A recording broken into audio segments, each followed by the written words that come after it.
국민의힘 관계자 중에 내란 사태가 마치 없었던 것처럼 내란이 아닌 것처럼 말하고 있는 사람들이 많아요. 그 중에 석동현 변호사가 있는데 윤석열 대통령 동기 아니에요. 그죠? 40년 지기 친구라면서요.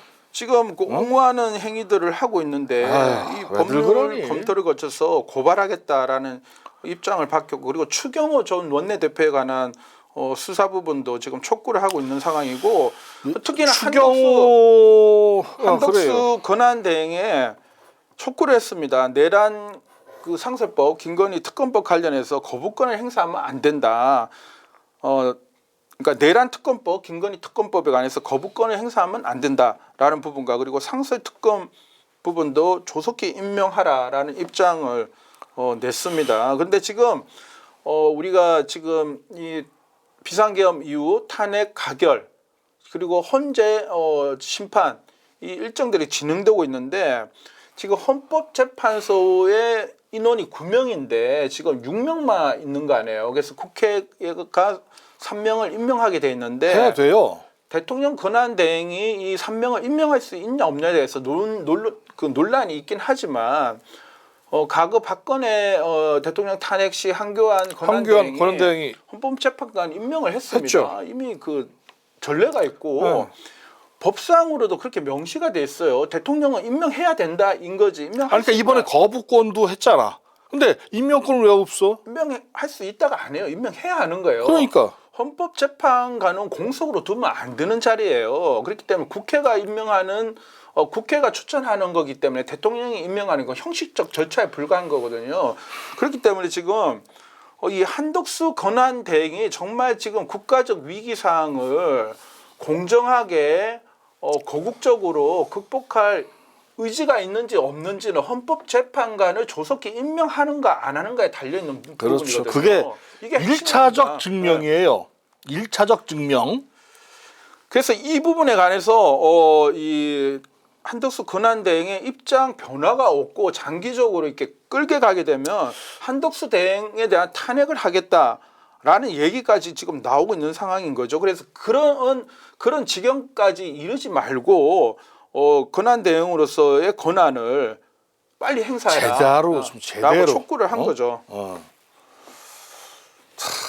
그래요. 이게 지금 아까도 말씀드렸지만 헌법재판소 이제 재판관이 구명 체제로 간다라는 게 전제가 됐을 경우에 탄핵 인용 여부에 관해서 어떻게 보고 계십니까?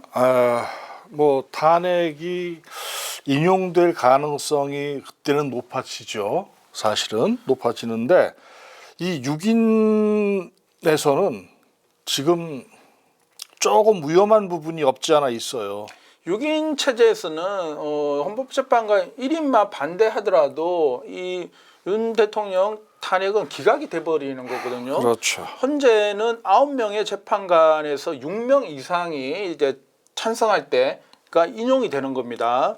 그리고 그렇지 않은 경우에는 헌법 불합치 이런 결정도 있긴 한데, 이 다수가 6명 이상이 찬성을 해야지 인용된다고 봤을 때 현재의 6인 체제에서 이거를 이제 심리를 진행을 해서 결정을 하게 되면은 그 중에 한 명이라도 반대를 하게 되면은 지금 불법 위헌적 비상계엄을 선포해서 내란죄 혐의를 받고 있는 대통령 윤석열의 이 탄핵은 기각이 돼 버리잖아요. 이런 부분이 될 거예요.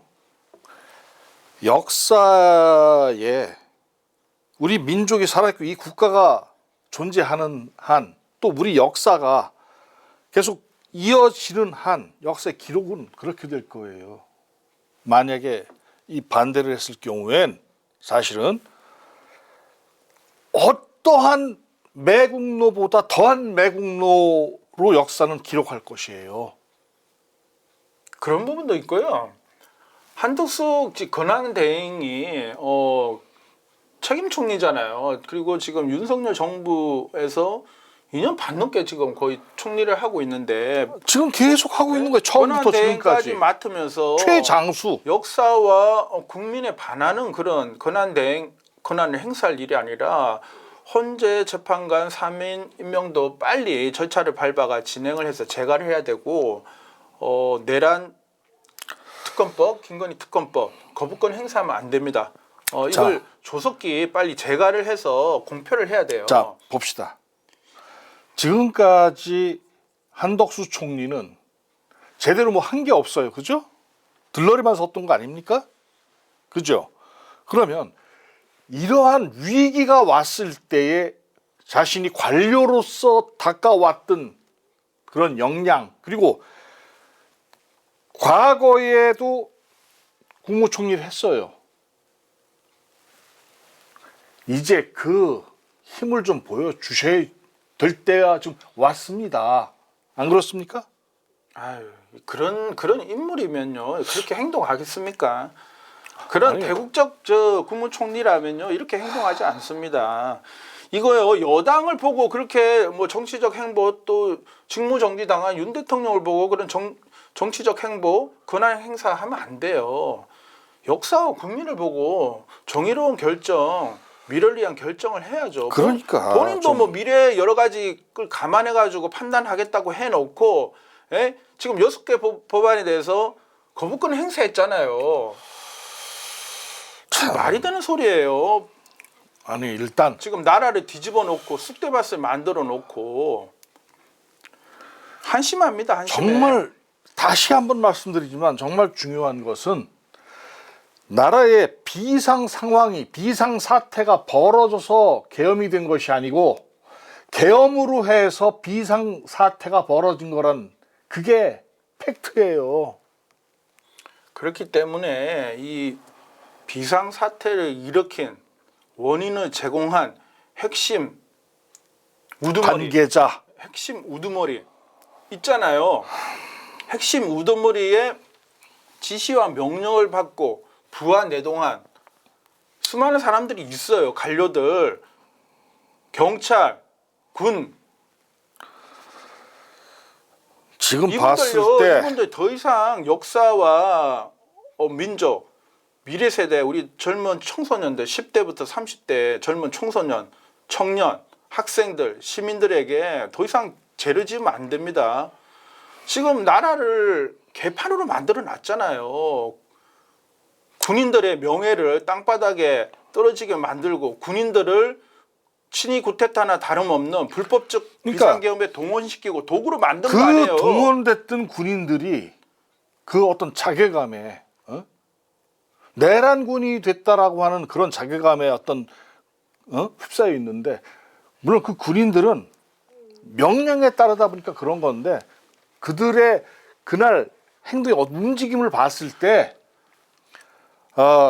그 내란군은 아닙니다. 그들의 행동은 그 명령도요 부당한 명령이면 거부를 해야죠. 그 명령에 따른 군인들 지휘관들이 있잖아요. 그들은 지휘관들의 내란범이죠. 그러니까 지휘관들의 문제죠. 그들은 내란범이에요. 내란범 다 구속됐잖아요.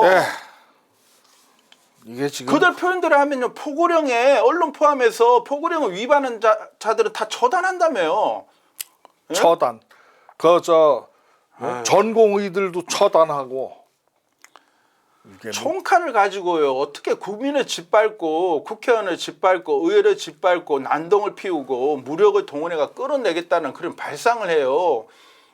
자, 예? 더 이상 뭐 자꾸 얘기해봐야 그렇습니다. 하여튼 주말하고 또 다음 주 일정을 한번 보셔야죠. 내일요 오늘 편집회가 이 방송 올라갈 거 아니에요. 그죠? 올려야죠. 자, 밤늦게 내일도 하고. 강화문에서 촛불이 켜집니다. 또 오늘 밤에도 켜집니다. 지금 헌법재판소의 올바른 결정을 촉구하는 촛불 시민, 민주 시민들의 촛불은 계속 타오르고 지금 우리 방송하는 시점에서 내일은 이제 12월 21일 토요일인데 당초 계획대로라고 하면은 군인권센터에서 한남도 대통령 관저 앞에서 시민 체포단 영장을 발부를 하는 이런 집회를 준비를 했다고 하는데 일단 경찰이 통고 제한을 했대요. 그래서 지금 법원에 가처분 신청을 냈는데 결과가 뭐 어떻게 나온지는 아직 모르겠는데 지금 윤석열 대통령은 직무 정지 된 이후로 지금 관저에서 치과하고 있는 것으로 알려져 있는데 이 치과하는 동안에도 그 JTBC 보도에 따르면은 뭐 국방 그 합참이나 육자 붙은 그런 차량이 네. 간조에 계속 들어갔다 나왔다 하고 있대요. 지금요 간조도 그렇고 대통령실 뭐 경호처단 대통령실도 그렇고 곳곳에서 이번 비상계엄 사태의 그 실행 기획했던 이런 그 증거 이런 것들이 인멸되고 있어요. 휴대폰도 다 바꿔버리고 관련 기록도 폐기하거나 은폐하고 지금 소멸시키고 있는 그런 상황이란 말이에요. 그래서 지금 내란범은 현행범은 경찰이 체포할 수 있다고 이렇게 우리가 알고 있잖아요.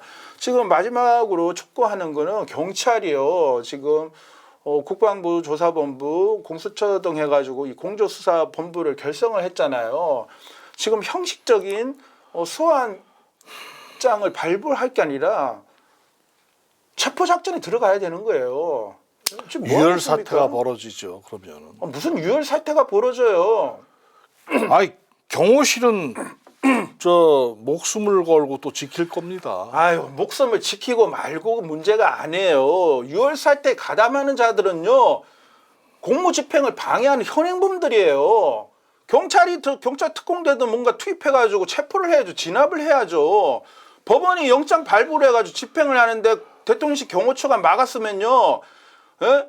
뭐 군사시설 뭐 보호해가지고 영장을 거부할 수 있다라는 거는 그 첫 번째 조항, 두 번째 조항이 있어요. 국가의 중대한 이익을 침해하지 않는 것에 관해서는 영장 집행을 거부 못하게 되어 있어요. 그런데 불구하고 경호처는 첫 번째 조항만 내세우고 있는 거 아니에요. 두 번째 조항이 있는데 공무 집행을 방해하고 있는 거예요. 공무 집행 방해를. 경찰이 집행하면 돼요. 공조분이 체포하면 돼요. 왜 안 해요? 자, 하여튼